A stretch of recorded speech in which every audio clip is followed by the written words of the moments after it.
meluruskan definisi murtad Alkitabiah.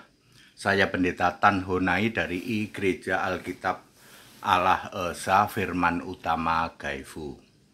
Dalam bingkai Indonesia Pancasila, saling toleransi, saling menghargai, saya memberi edukasi untuk kita semua. Saya akan meluruskan definisi murtad yang Alkitabiah. Di Alkitab itu sejak perjanjian lama sampai perjanjian baru banyak ayat yang menulis tentang murtad. Saya akan pakai 3 ayat saja. 1 Timotius 5 ayat 8, Ibrani 3 ayat 12, dan Ibrani 6 ayat 6 ya. Ntar ngopi dulu ya.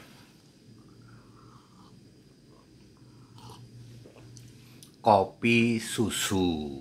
Susunya dicampur sama kopi. Susunya nggak dipisah ya. Pendeta HTD ini bisa aja. 1 Timotius 5 ayat 8. Orang itu kalau tidak peduli terhadap rumah tangga, ya, lebih mementingkan beli rokok daripada membayar SPP sekolah, lebih mementingkan mancing daripada jemput istri yang kehujanan, lebih mementingkan main kartu, main catur daripada nemenin ya, atau bantuin anaknya belajar, atau nemenin istrinya sedang melakukan segala sesuatu. Orang yang sudah tidak peduli terhadap rumah tangganya itu murtad. Saya menyebutnya murtad tahap 1. Masih bisa balik ini sebenarnya ya mementingkan selingkuhan. Itu murtad ya. Lalu murtad lagi, Ibrani 6 ayat 6 ya. Kawin sama si Eneng ya. Wah, mumpung usia udah segini, di atas 50 ya, di atas gocap ya. Ada si Eneng yang masih 20-an. Kapan lagi lah. Lalu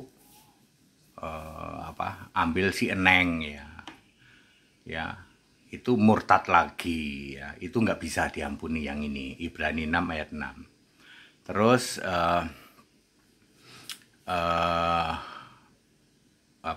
murtad lagi ya. Jadi murtad itu dari meninggalkan Allah yang hidup. Ibrani 3 ayat 12. Allah yang hidup itu siapa? Yesus. Di dalam Wahyu 1 ayat 18 Yesus berkata, "Aku hidup sampai selama-lamanya." Jadi Allah yang hidup itu Yesus. Meninggalkan Yesus itulah murtad. Nih saya kasih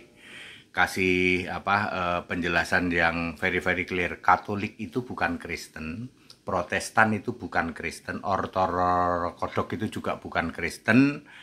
Ya, 108 denominasi itu bukan Kristen.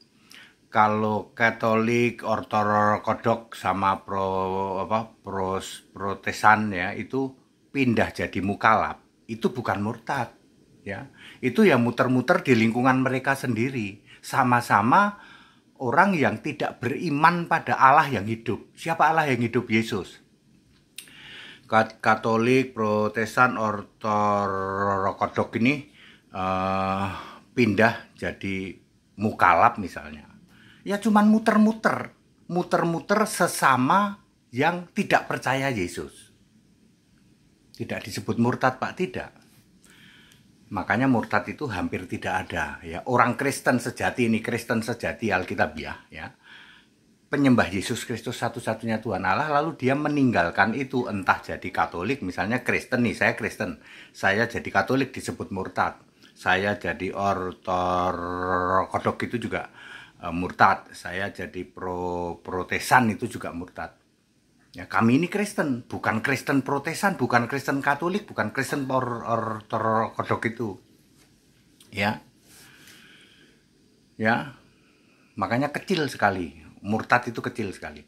Kalau mereka jadi Kristen itu disebut percaya. Contoh, saya sudah membaptis 1250-an. Ada yang dari Katolik, ada yang dari Ortodoks, ada yang dari Protestan, ada yang dari non-Kristen sebelah sana, ya.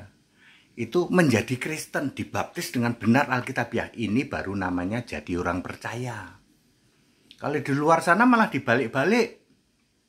Ya. Dari mukalaf jadi Katolik disebut murtad, katanya nggak ada itu yang istilah kayak gitu. Ya mereka bikin istilah sendiri, murtadin. Padahal itu muter-muter sesama orang yang menolak Yesus. Mukalaf jadi Protestan, mukalaf jadi Katolik, mukalaf jadi Ortodoks. Mereka sebut murtadin, katanya kalian itu muter-muter di keimanan yang sama-sama menolak Yesus Kristus, satu-satunya Allah. Jadi mereka nggak pindah iman sama sekali, tidak, sama sekali tidak, ya. Clear? Saya sudah menjelaskan murtad yang Alkitabiah, ya. Yesus berkata, Akulah Allah, kamu semua anak-anakku. Yesus pastikan Dia jamin surga. Yesus Kristus Tuhan Allah satu-satunya. Mari tinggikan Dia, mari muliakan Dia. Yesus Kristus Tuhan Allah satu-satunya. Bertata Dia di surga, memerintah penuh kuasa. Seluruh bumi surga menyembah Dia. Yesus Tuhan Allah. Haleluya. Amin.